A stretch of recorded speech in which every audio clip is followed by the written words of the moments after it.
December might be a bit of a sore spot for releases in comparison to this year, but hey, the Emmen Team got you covered with some picks we think might be up your alley to round the year off. I'm Mika, and this is Emmen Gaming's pick for December 2023. Hey, listen! If there's one type of genre which will always catch my eye, it's open world games. I love the fact that they give me the freedom to explore the world they've created. Unsurprisingly, as you might have guessed, this meant that I found Avatar: Frontiers of Pandora, the next canonical chapter of the Avatar story, very interesting.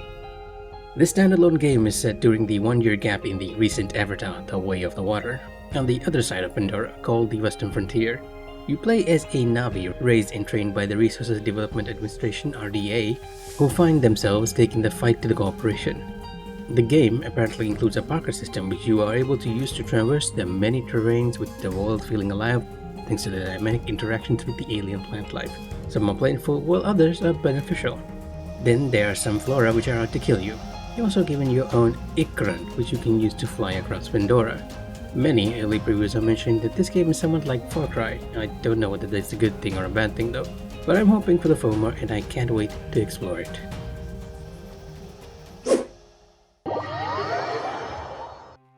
Paranoid by Mind Studios is another one of those first-person horror/mystery games. The concept of how your mind affects how you view things in a horror game is not new, but this game wants to bring you this outlook from a protagonist suffering from paranoid schizophrenia. Having lost his family at a young age and his sister disappearing in the event, your character has kind of shut himself off from the world and isolated himself. The story for the game begins when he gets a call from his missing sister, and you apparently have two main branching paths from this starting point. One which has you respond to the call from your sister, and the other refusing to respond to it and shutting yourself in, while increasingly getting, paranoid about your neighbor.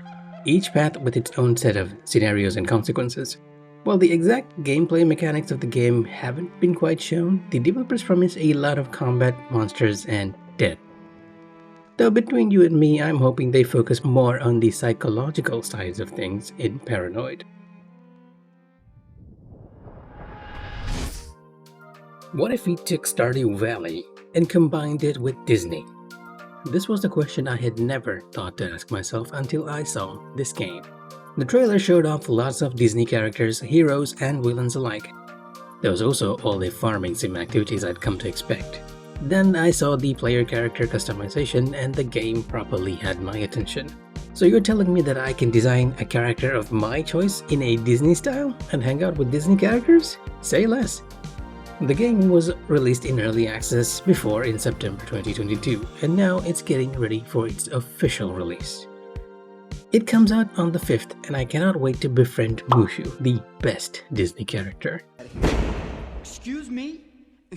Are you looking at me? Did you rub my lamp? Alright, time for a bit of an odd pick this time. I know this may seem weird, but I'm actually looking forward to playing Resident Evil 4 Remake on the Mac and iOS devices. Since they've announced that the game will be coming to the current generation iPhone 15, along with some other AAA titles like Assassin's Creed Mirage lined up for next year, it got me thinking just how well would the iOS environment handle gaming. I know games like Resident Evil Village run quite smoothly on the MacBook Pro, so this could be an early indication that the iPhone 15 and Mac iOS would be more than ready to handle Resident Evil Village. I think this is actually a neat opportunity to introduce the franchise to a generally more non-gamer audience, although I'm curious how good the button mapping would be on the touchscreen, and how well the gameplay mechanics translate to the mobile devices. I suppose all the more reason to stay curious about this release for Resident Evil 4 Remake. At this point, you guys probably know Cygames, or at least you probably know Arc Systemworks. You know, the guys who make great anime fighting games with gorgeous backdrops, characters, animations, and a stellar combat system to boot. And it is this team which is bringing us Granblue Fantasy vs Rising, based on the mobile game Granblue Fantasy. Now, if you didn't know, Versus Rising is sort of an updated version of the original Granblue Versus, released in 2020, during what we will refer to as the Great Lockdown. Normally you'd think this would be a good thing, but without features such as rollback netcode, playing the game online while you're stuck at home was a bit painful to say the least, and the game kind of sputtered out of existence. So Fast forward to 2023 and we are getting the updated package. You get an expanded story and all the DLC characters from the first game, improved netcode, which was a huge problem for the first one, new battle mechanics, new characters, crossplay, and a minigame mode called Granblue's Legends, which seemed to be like Fall Guys in their lobby, I think?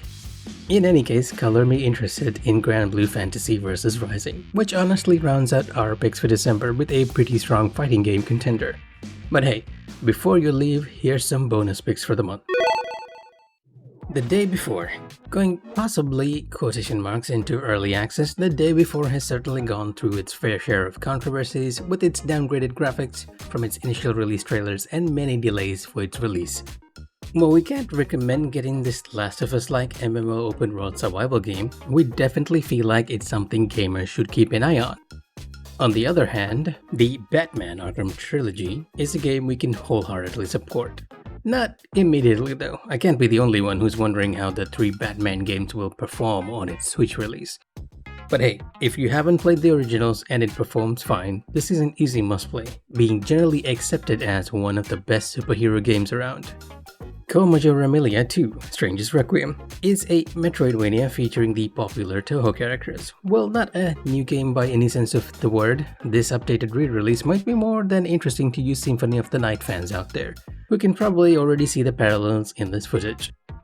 Pioneers of Pagonia, another game releasing into early access. Pioneers of Pagonia is a city-building strategy sim. You might not think it from the trailer though, but your job is to build and expand a colony on the uncharted Pagonia, which is as much rife with hostiles as it is with resources. Arashi, Castle of Sin, Final Cut. A pick for the few and fervent VR fans out there, Arashi places you into the shoes of an assassin out to hunt down some Oni in feudal Japan. While I personally feel like the swordplay is a bit weak here, again, if you haven't played the first release and want a VR Tenchu of swords, then this is worth a pick, at least until we get that VR Thief game.